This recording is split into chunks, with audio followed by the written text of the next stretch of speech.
been interested in the workings of the mind and what happens inside us. I've always asked the question why people do the things they do. What makes some people happy? What makes some people depressed, sick? Some people commit suicide. What is the difference that makes a difference? And it's always been fascinating to me. It's only later in my life that I've learned that there's actual processes that people run inside them, and that you can actually learn these processes, and the mind is very programmable, and if we know how we do what we do, we can change our lives and get what we want and become the people we want and understand themselves better. But much more than understanding is actually be a different person. And the core of neuro-linguistic programming is about where do you want to go and how are you going to get there. You can program and repattern an old habit sometimes within minutes. Hi, my name is Ernest Frost. I heard about Ernest through a friend of mine. I've had a very traumatic experience in my life. A family member of mine raped me when I was 9 years old, and I haven't been able to get over it. Life is really at the bottom at the moment, and I want to go up. I heard about Ernest through a friend of mine, and I'm hoping that today I can get over that portion of my life that has hurt me the most. The most important thing which I saw was the diabetes causing the numbness in his legs and in his feet because of his sugar levels. And when we start working through his life, the main emotion we worked with was one of guilt and one of self-blame. And when you have that emotion stored in the body will always respond, because our bodies just obey our thoughts, and whatever you think, consciously or unconsciously, will eventually manifest in the body. And with enough energy over the years, the organs will start doing the thoughts which you are thinking. So in working with him, it made a lot of sense that every single of those events was self-blaming, self-attacking events. And interestingly, that when you have that self-blame or self-criticism, it always has, three legs. Blame towards the self, blame towards others, and others blaming you. So it's like this program running forward in your life. And that's the hypnotic trance state you'll stay in for the rest of your life. What we do in NLP is just to break that pattern, and that you can get the awareness that the moment I become aware of that thought and change a specific program in the past, my body can start healing itself, because our bodies know what to do. We don't have to instruct it to make insulin by different ways or digest my food. Most bodies knows how to do that, and if it doesn't, it just means that it doesn't get the message anymore. And it's up to you to give the body the message anymore. So the body will always just do what you ask it for. Any organ stops doing something, it just means that there's different instructions it's getting from you, and you giving that instructions. So for most people, it's just to find out and to listen to the bodies and take responsibility for giving different instructions, whatever the emotion is in the end. So it's a dual awareness. It's awareness from, as we say, the emotional brain, the right brain, and the awareness from the front brain, and actually bringing both brains together in the neurology. And when that happens, the body will heal itself, all by itself.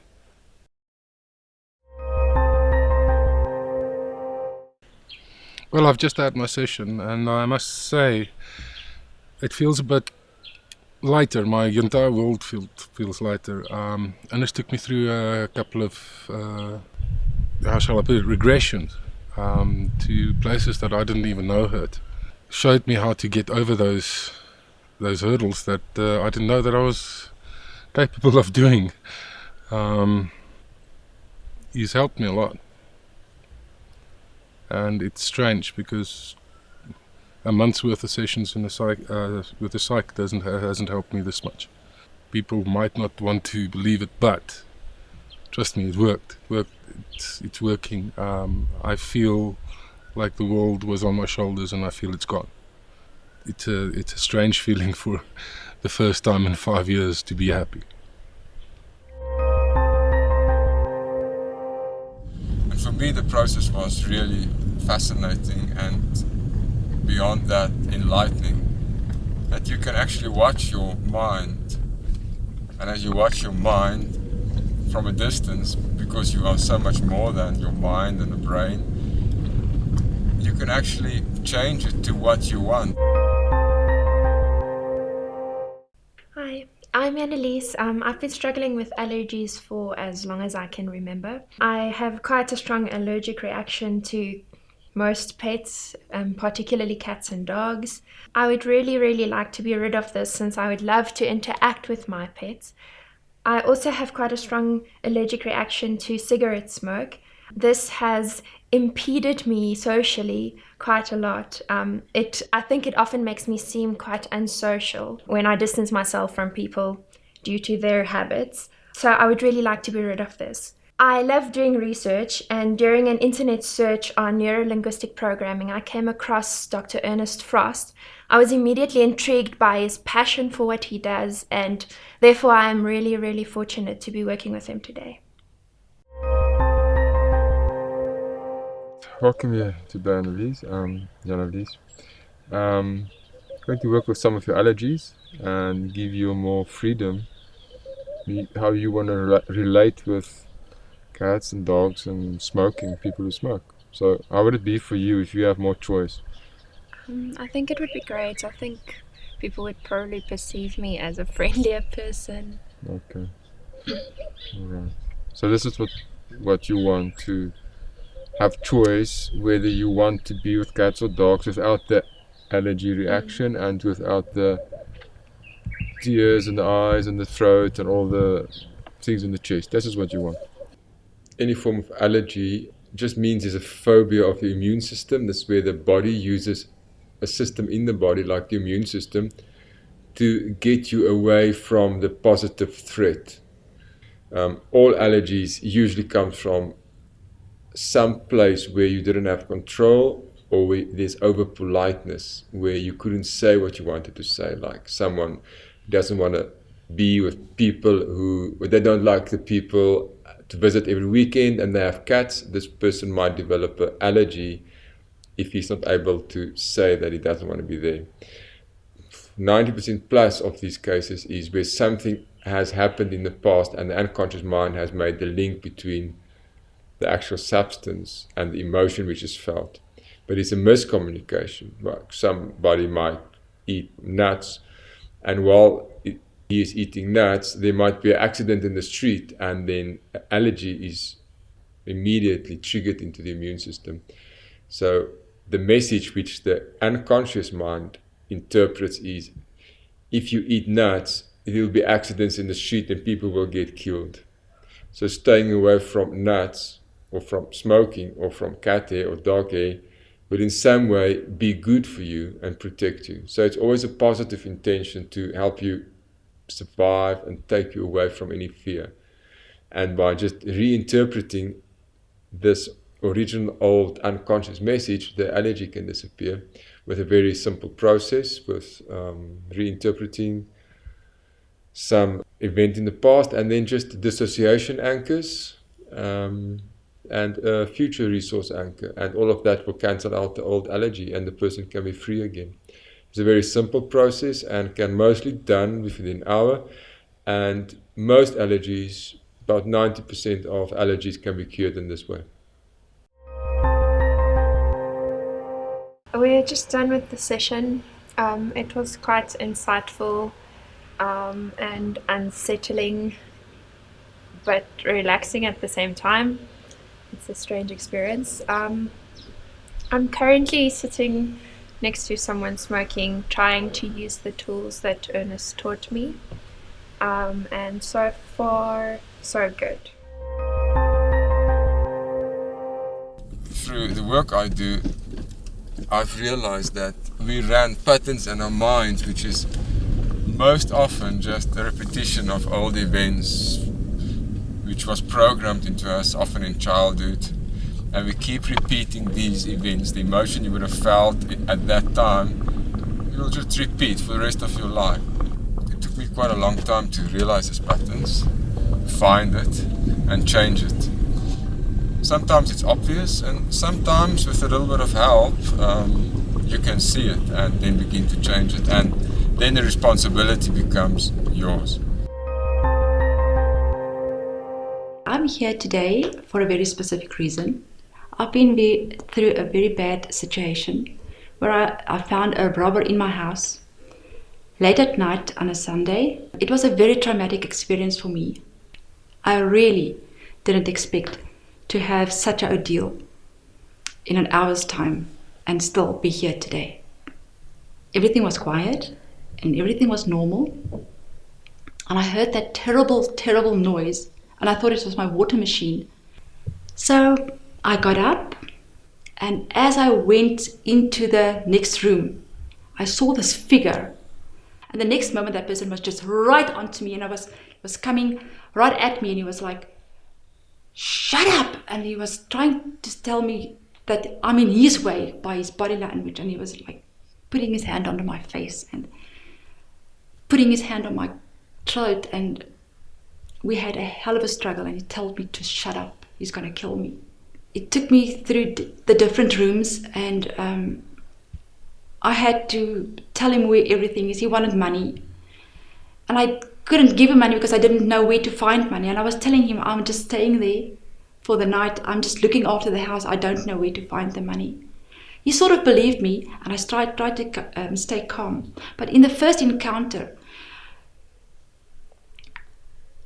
he stepped onto my foot and he broke my foot. So I couldn't actually walk properly.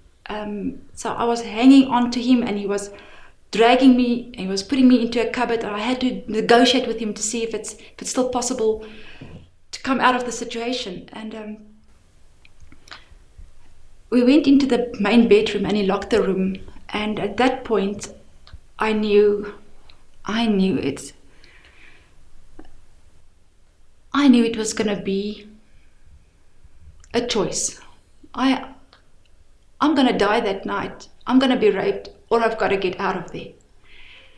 And I was shaking and I couldn't talk. I saw my jacket on the bed, and I asked him if I can put it on. So I put on a white jacket, and I also saw a big fist, a big green fist going through that window like in a flash. And I also saw a big white light, and it was like if I was going into this light, and I was just right through that window. On the other side I ran, but only when I got to the other side of the house I heard the noise of the broken window, and that made me freeze. I was just like so anxious. Then I actually realized I'm out of there, but I don't know what to do. So I'm still here today, but to deal with all that of what happened is not so easy. Life goes on, and the first 6 weeks everybody was like, "Oh, come on, Elle, you'll be okay, Elle," and people came to visit and very supportive because my foot were in plaster, so people could realize that there was something wrong. But now life goes on, but every time I put my foot down I can feel the pain.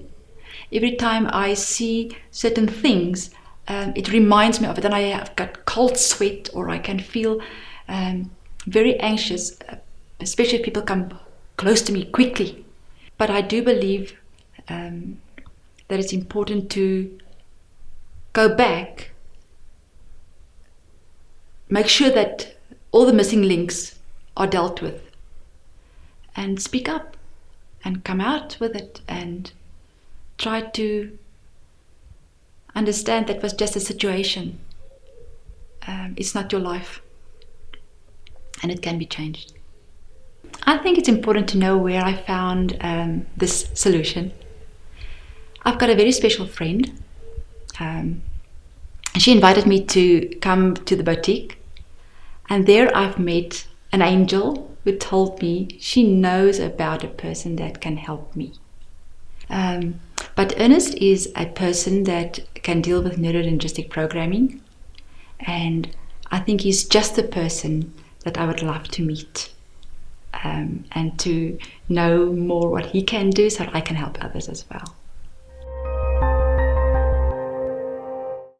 By this process we're just going to integrate all the different sounds and the sensations and the images into a memory and bring that back online, that you'll be able just to cope with life again and not get that immediate reaction. That will be great. Yep. So Thank that's you. what we're going to do. Make it as pleasant as possible, that when you go out here today, you'll have much more calmness and confidence back in your life, and that you can have your feet and your legs and your life back again. Yes, you can that go will be on. great. How would you like to be again? Confident. I would Okay. like to speak easily. Okay. I would like to sleep better. I've just asked you about a place and time in your life when you were confident. That sounds, as you look at his face, and the sensations you get in your body right now. That's right. That feeling, is it right in your heart, isn't it? Yes. Right in your heart. Right. Just notice him. Just breathe that sensation in your heart right through your body. Yes. It's there. It's there. Yeah, wow. Yeah, and every time I'm going to press it, it's going to become more. So it's just for now, because we need a Sure. counter I will energy. be able to glow in the dark. That'll be great. So we're really going to keep this feeling into your heart, that you can glow and in confidence, Yeah. even when you're alone. That's right. And your mind's very powerful. It can give you more of this. And we're just going to use this energy to balance out unwanted energies. Thank you for the opportunity to feel this way. It is awesome. I feel lighter.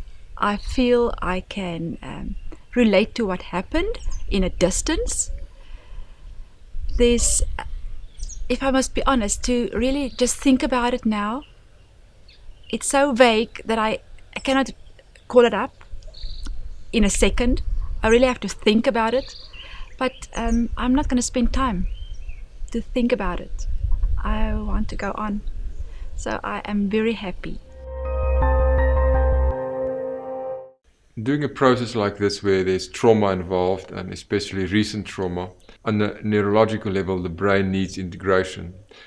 That just means that certain parts of the brain, the middle brain, the limbic brain, and the right brain is much more active than the left brain and the prefrontal brain. And by doing this process, you actually integrate all the different parts of the brain together. When trauma happens, the part of the brain which is processing information and creating memories, the hippocampus, goes offline because of cortisol. It actually numbs the hippocampus, and by numbing the hippocampus, it helps the body to go into flight or fight mode.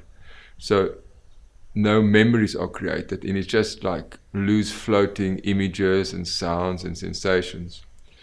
And in the process like this, you help the memories now to integrate.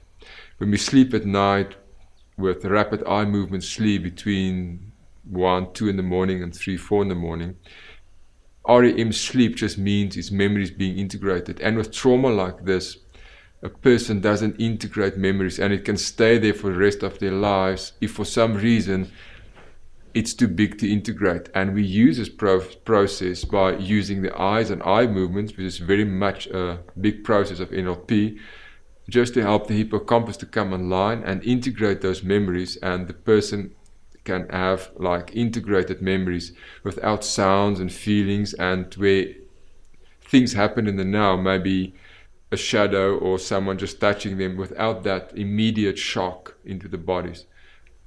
That's integrated, and they can just have calm again. The eyes are very powerful. By moving the eyes, you actually activate the eye nerve, which goes right past the limbic brain, and that activates the memories, and the hippocampus comes online, and you have a new memory, which can just be a complete memory with everything structured together now, where before that it was just loose floating unintegrated parts of information, which is now part of a whole memory. So this is in essence a process. It's very quick, and integration can be quite complete following this eye movement process. which is a big part of NLP and other disciplines, but we especially look at eyes, use the eyes for the person to become whole and themselves again. I've been in the world of antiques for quite a number of years, and one of the greatest lessons I've learned of life was during my experience working with antiques. It always fascinated me that some items would get really good prices in auctions and others would sort of just go normal prices.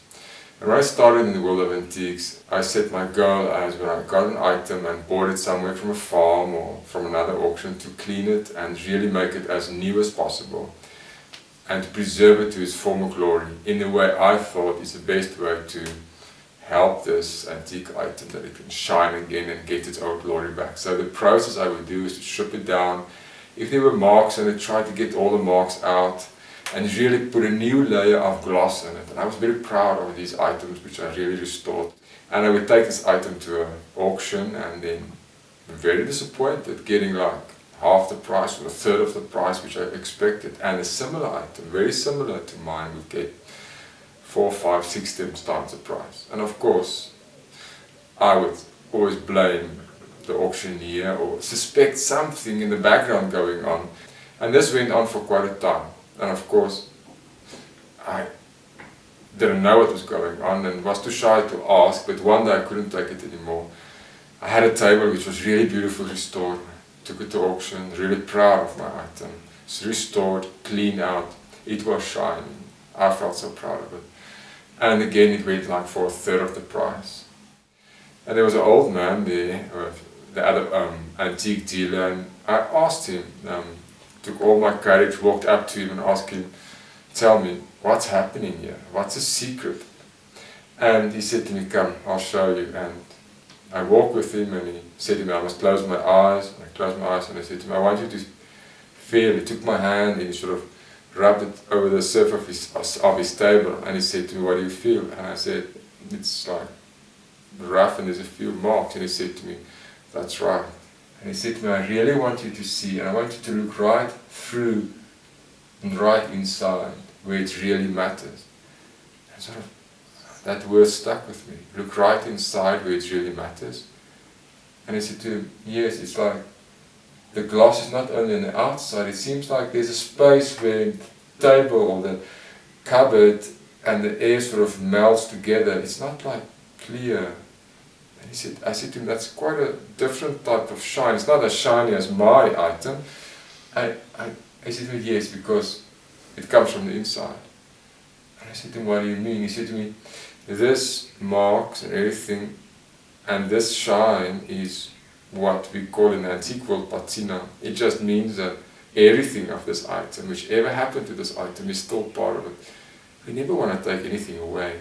We just want to polish it in and make it part of the item. That makes it special.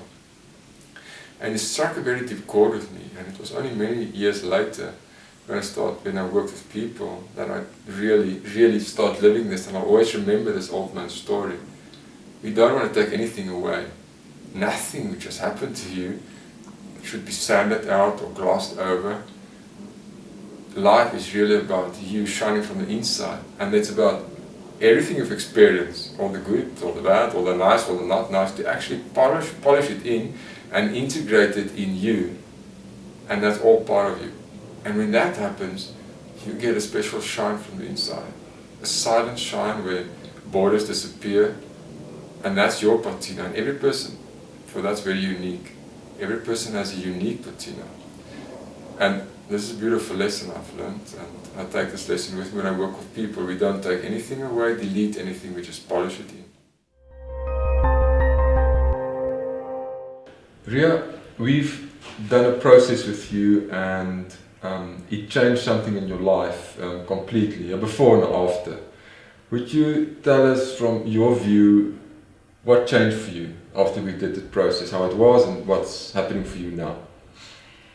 At the age of 9, I had back pain all my life, as far back as I can remember. I've had back pain. I went to a doctor and it was supposedly diagnosed as sciatica. And dramatic. I I was on pain pills every day, 2 to 3 times a day. I would take medication, sleep at night sometimes with pillows under my legs to ease the pain. Yes. And when you started to work with me, you asked me what emotion the pain created in me, and I remember saying it was a vicious red. Vicious red. That I was aware of in my back area. Anyway, you took me back, and I recalled an incident when I was about 9, standard 3, where I was pushed off the veranda at school, and I fell onto my back. And although I don't remember it, and I can't honestly say that that was the moment that the pain started, but that was the incident that I remembered.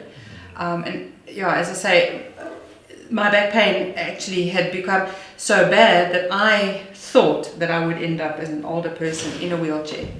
And after the process of that instant, the pain was gone, and it's 3 weeks later, I've still never had not a moment of pain, and I've not taken any pain medication now in 3 weeks. So I didn't do anything. All I did was facilitate Ria's unconscious mind or her body to release we will say, an emotional imprint, which was imprinted on the day when she was pushed off the veranda. And in that moment, she couldn't express the actual emotion of anger, and that just got frozen in time. And that would have stayed there her whole life, or an emotional imprint even after her life. And the process we did was a time-based process where we just took the unconscious mind back to the root cause of this anger, this red energy, vicious energy. And the memory came up immediately. We did a little process to release it, a process we use in neuro-linguistic programming, and within 20 minutes it was gone. And for me, the most amazing learning from these processes is that it can be immediate, that healing doesn't have to take years and years or months. It can be something which happens immediately, a before and an after. Not like that all diseases are like that, but something like that. And a lot of other physical aches and pains, sometimes it's just a body imprint. If the body imprint is released, you'll be free of pain, free of whatever was bothering you up to that time. So thank you for sharing. Thank you. So I think the core of what I've learned is to question my thoughts, change my thoughts, and make it into thoughts I want. And that gives me a lot of freedom, much more peace. And I think this is the core message I want other people to get. Because if we all together can change our thoughts, what a magnificent place this world will be, and how much easier life would be.